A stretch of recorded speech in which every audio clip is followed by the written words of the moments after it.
Nagsimula ang lahat ng ito nang ako ay biglang nakaramdam ng panghihina at panlalambot ng aking buong katawan. Nito nagsimula ang pandemic. Isang araw, habang ako po ay nagtatrabaho, nakaramdam ako ng pananakit sa aking tagiliran at panghihina sa aking katawan. Mga ilang linggo ko din po yung ininda.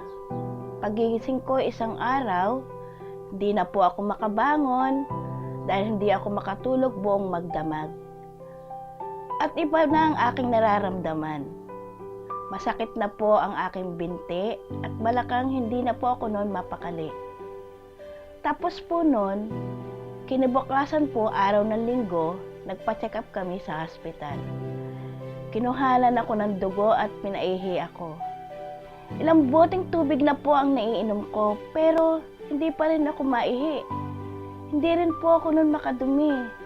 Minamanas na po ako noon at nang araw ding ng linggo na yon, hindi na ako mapakali na may para bang may kulang sa akin.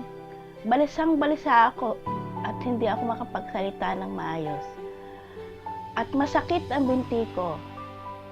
Uminom ako ng gamot at doon lang ako nakaidlip. Ang hindi ko alam, nagsisisure na pala ako noon. Kaya isinugod na ako sa hospital.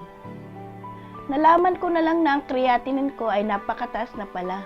Umabot na ng 1,600. At kailangan na raw po akong i-dialysis. Kasi nalalaso na ang dugo ko at kapag umakyat na sa utak ko, posibleng ikamatay ko na. Sa National Kidney Avenue ako tinala para sa emergency dialysis.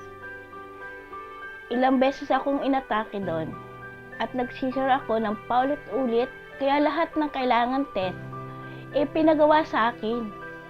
Dito ko nalalaman ngayon na ako pala may chronic kidney disease at stage 5 na.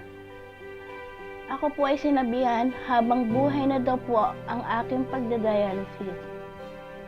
Sobra akong nalungkot at nanghina ang loob ko noon. Pero nandyan ang pamilya ko at mga anak ko na para suportahan at alagaan ako, kaya lumakas din ang loob ko na magpagaling. Ngayon, may pinsan akong member ng isang food supplement na ang tawag daw ay Theobroma. Pinainom niya ito sa akin ng araw ding iyon kahit nasa ospital pa ako. Binigyan niya ako ng 10 bote at inumin ko daw yon kasi sobrang bisa nga daw yon. Kaya na makainom ako nun, 1 bote pa lang.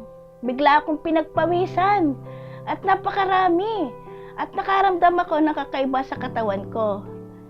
Biglang sumakit ang tiyan ko, sabi ko sa anak ko, nadudumi ako. Nakakateter pa ako noon kasi minomonitor pa ang ihi ko noon bawat araw. Nang makadumi ako, gumaan pakiramdam ko, parang may natanggal at nakabara. Parang akong lumakas ng bigla. Para na rin akong nakaihi.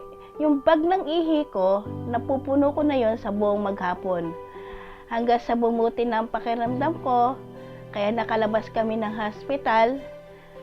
Nung makalabas na po kami ng hospital, naghanap po kami agad ng center para doon lamang ipagpatuloy ang aking pagdadialysis. Habang nagdadialysis ako, patuloy pa din ang pag-inom ko ng Theobroma. Hanggang makalipas ang 1 buwan, natuloy ng pag-inom ko ng Theobroma, nagpa-laboratory na ulo ko at nagulat kami sa resulta ng creatinine ko. Dating 1,600, naging 395 na lang. Thank God! Sa lahat ng aking laboratory result, magaganda ang hemoglobin ko. Normal sa lahat at pati BP ko, normal na din. Sa kaso ni Ma'am Carlota Dagle, malaki ang naging epekto ng Theobroma Cacao sa kanyang kondisyon dahil sa diuretic effect o benepisyo na hatid ng Theobroma Cacao. Ito kasi ang nag-stimulate ng urination. Ito yung dahilan para dumami ang paglabas ng ihi niya. At dahil dito, madaling napababa ang creatinine level at naibalik sa normal na level ang hemoglobin ni Ma'am Carlota Dagle. Ang flavanose mula sa Theobroma Cacao ang tumutulong upang makumpuni ang sirang kidney para mapanumbalik ang kidney sa normal nitong function. Apektado kasi ang pagtaas ng blood pressure sa pagtaas ng level ng creatinine. Kaya kung titingnan natin ang resulta ng pagnormal ng creatinine ni Ma'am Carlota Dagle, naging daan ito upang mabalanse ang lahat ng kanyang blood chemistry result. Kasama na dito ang pagnormal ng kanyang hemoglobin.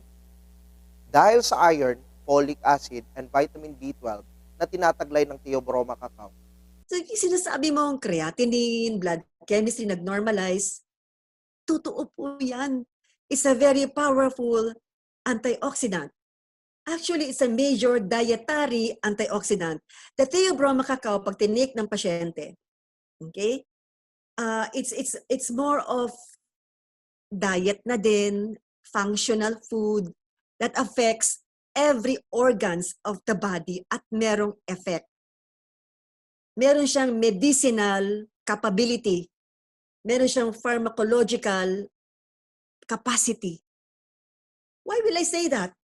Nabanggit ko na yung polyphenols, right?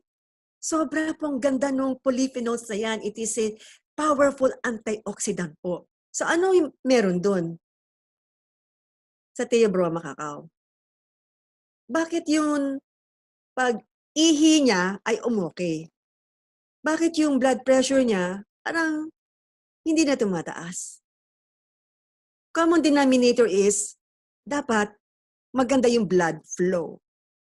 Hindi mataas yung pressure. That's the reason why you have hypertension, kasi yung blood vessel mo, mataas yung pressure. Ngayon, yung tea cacao can actually cause vasodilatation. It has that power to do that. At aral po yan. It dilates the blood vessels. Why? Because of the methylxanthine called the theobromine. Nakuha. It has that capacity to dilate the blood vessels. Why? Because it inhibits the phosphodiesterase.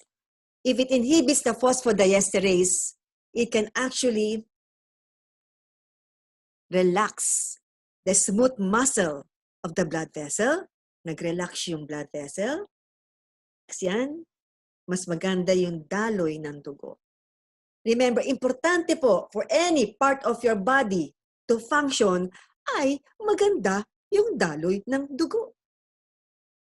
Katulad ng gusto mo magwiwi, kailangan ng good flow dyan. Your blood circulation is good. Tama? Any part of your body. Ang puso, para tumibok ng tama, dapat good flow. Right?